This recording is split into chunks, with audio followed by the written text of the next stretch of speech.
Hi everyone, this is Penley-Ann Creations. How are you today?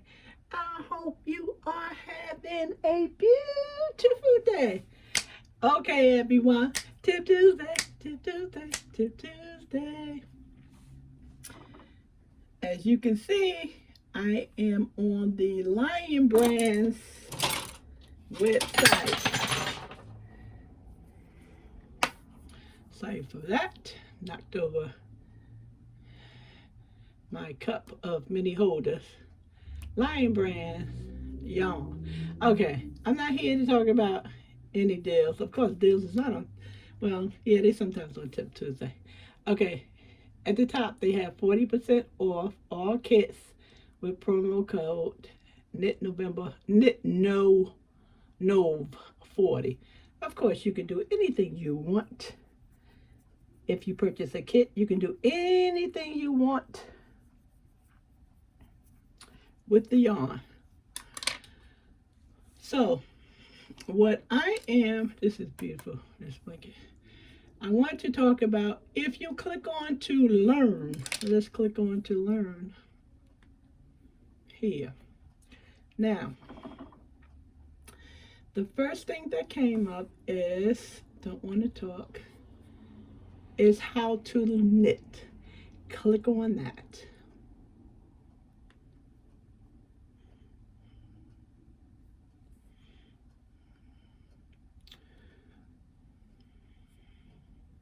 How to knit. Now, this is good for knitters and aspiring knitters, okay? So, if you already knit and you experience, of course, you can pick up some new tips here. Now, what I like about this section here, again, we are on how to knit, learn to knit here, videos, illustrations, and a detailed step-by-step instructions. That's what I like. And the first one is on cast on. So you can watch the video from YouTube here. Okay? So it gives you that option. Here go your illustrations. Now, this illustration do not apply to me because I do not hold my yarn in my right hand. I hold it in my left hand. So that classifies me as a continental knitter. Not as some of you refer to, if you hold your yarn on your right hand, you are considered a thrower. It has nothing to do with whether or not you're a U.S. citizen or not. It doesn't. Only thing that refers to what hand you hold your yarn in. So this doesn't apply to me. So for people who are interested in learning how to knit, I would say make sure you follow the instructions, whether they're illustrated instructions or a video that supports the yarn you hold in your hand.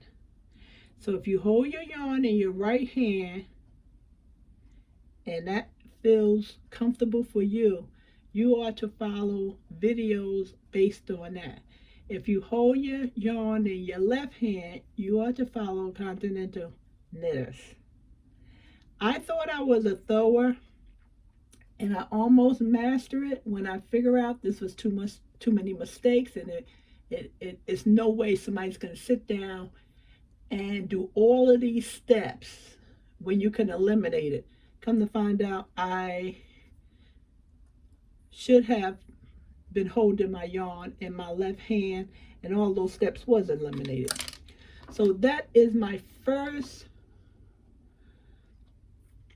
suggestion, my tip for you. If you are learning to knit, or somebody teaching you how to knit, they may place that yarn and the hand that they use. It doesn't necessarily mean that that complies to you. That's a big learning curve. Okay, let's go down, and it goes all the way down to the steps. So with this one, how to instructions, the topics, you can download all Learn to Knit instructions on a PDF file. You can print this out. You can get a USB and take it somewhere to be printed out, or you can just put it on a USB, so if service is down, you on a bus, in a car, you can always plug this into your laptop. You will not need Wi-Fi connection. So that's a good thing for you to remember as well. Now, Learning to Knit has 36 tips and the videos, diagrams to help you. And the last one is backward loop cast on. Okay? So, as I was saying in the... Why is stuff keep falling? So, as I was saying in the beginning, if you already are knitting and you know these first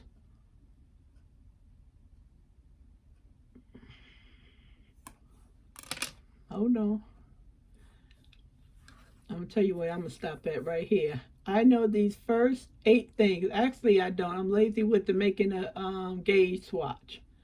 But I can do the knit stitch, which is referred to as the garter stitch, purl stitch, ribbon, stockinette, binding off, which is cast off, and joining in new yarn. Okay, I wouldn't say I'm good at that, but I need to work on that. But I have my own process down. So if you click on the area that you need help with, it will bring up the information. And the other thing that I like about this, it gives you definitions. And we know when we know what stuff means, we tend to remember it and understand it. So of course, K equals knit. And knit is the art of creating a fabric by making interlocking loops of yarn. There are 2 basic ways to create these loops. Okay, and it goes into the 2 basic ways to create loops. And this is important because sometimes when we read, things make sense to us versus someone telling us how to do the motions.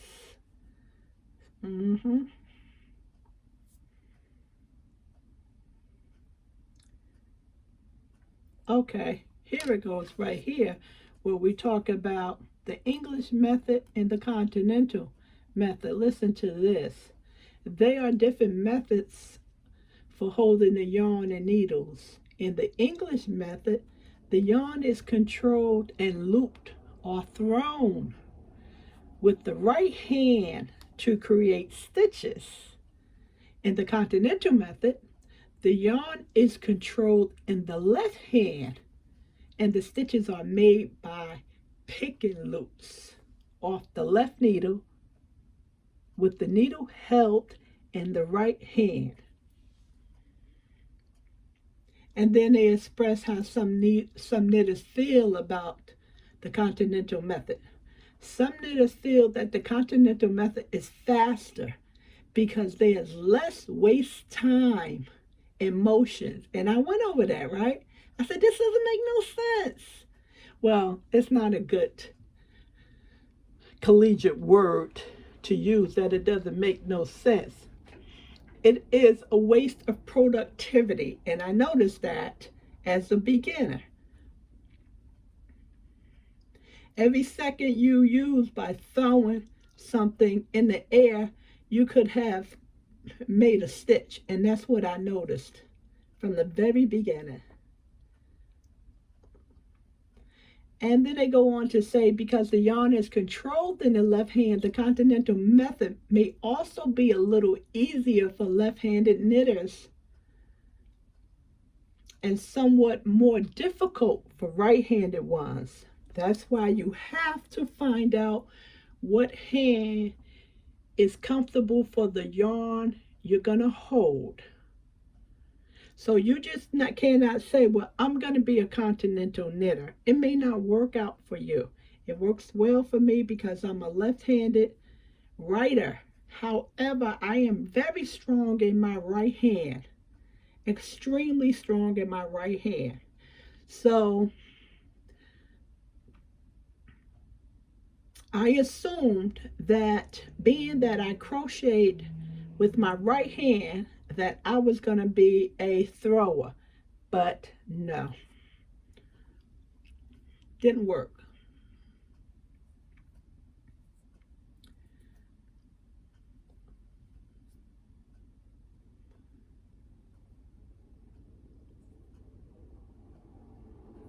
And it goes on to say both methods work well, and if one does not feel comfortable to you, you may want to try the other. Exactly what I said. Thank you, Lion Brand, for backing me up.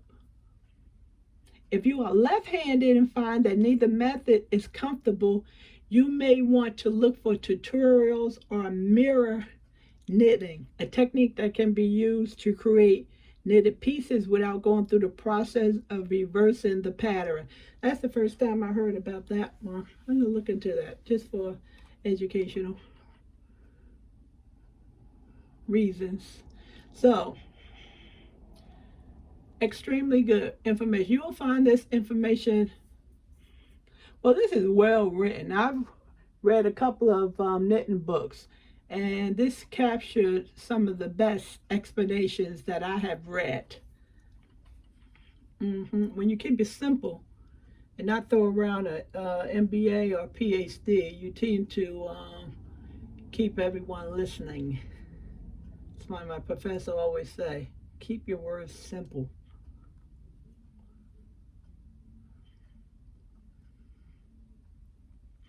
This tutorial right here, it teaches you the English method, okay? So now we're on the tutorial. Here go the illustrations with the casting on.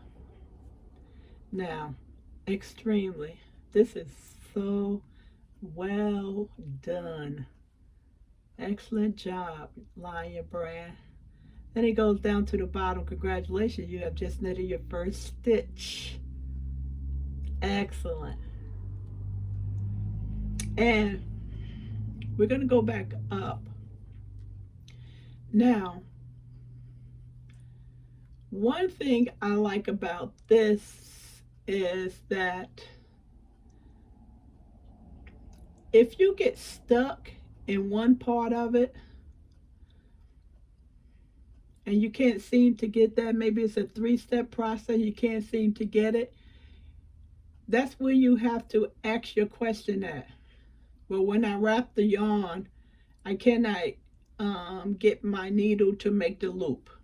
That's your question. So pay attention to what questions that you have, and those are the questions that you are struggling at, and don't make it so broad.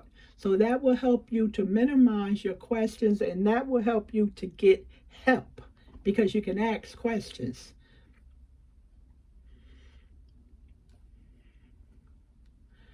Okay.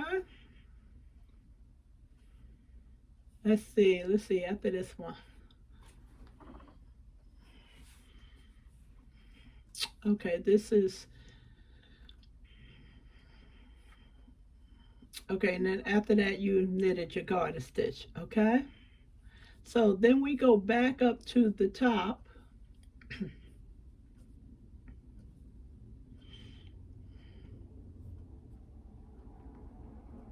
There we go. Sometimes my computer nope. Okay, I have to go back into learn. It shouldn't have. Okay, now we go back into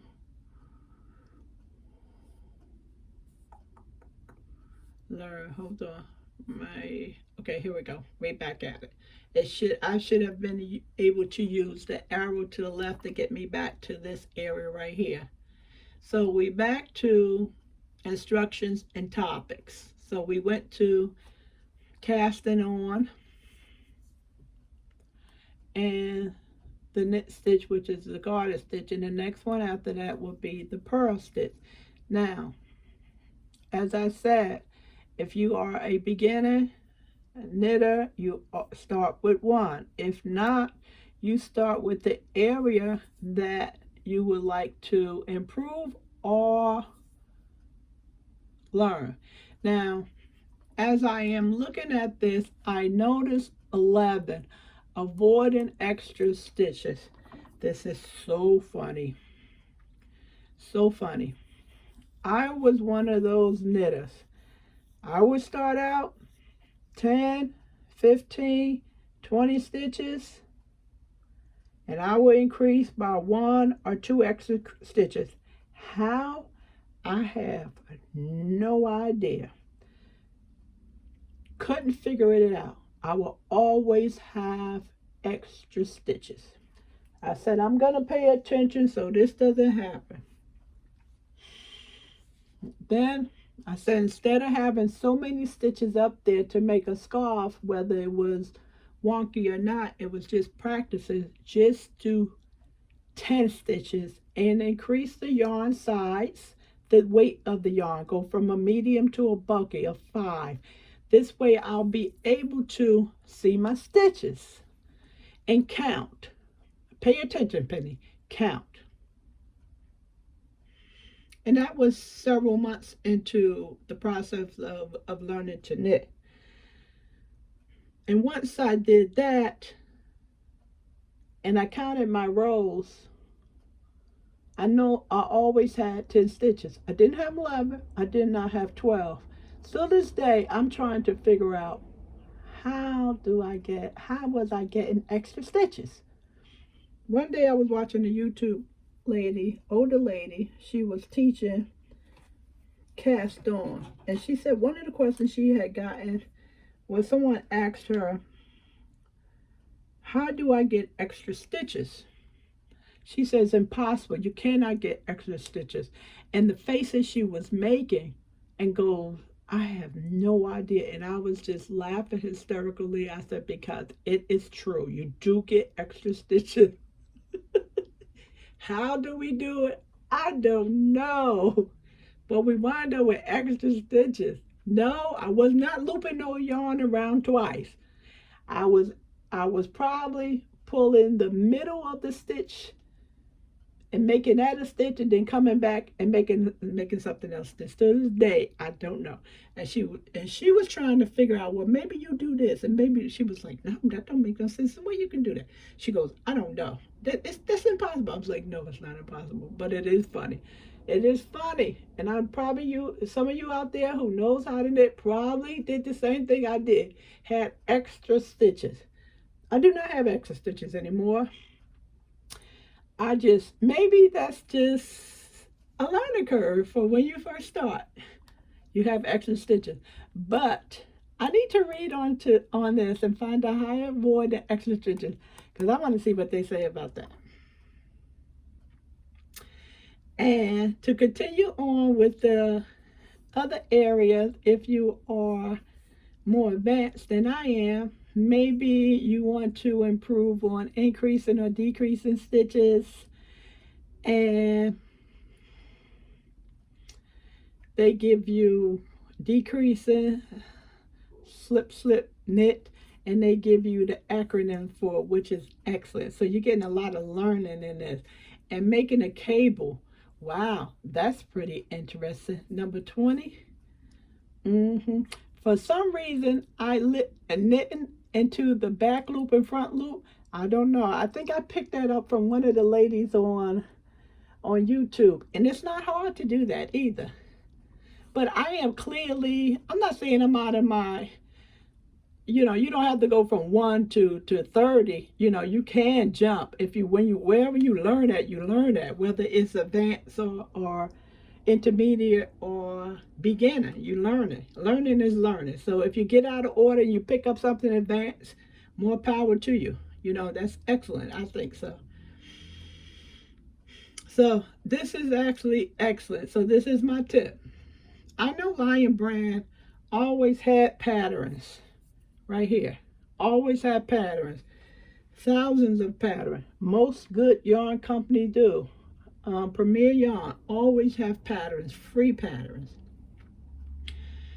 But I was not aware of this area, the learn area. And when I do visit a company, not necessarily to shop for yarn, but I like to read about the company. What about the company? What are their culture values? Do they support the community? How do they treat the environment?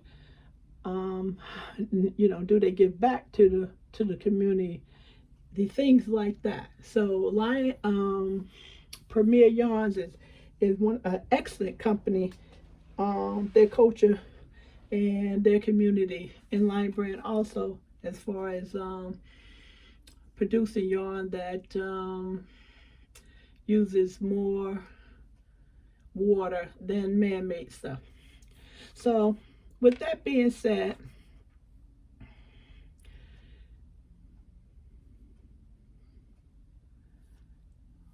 okay, let's go back to learn. Okay, so maybe you're not interested in it, and although I'm gonna put up here learning to knit, maybe you just into crochet.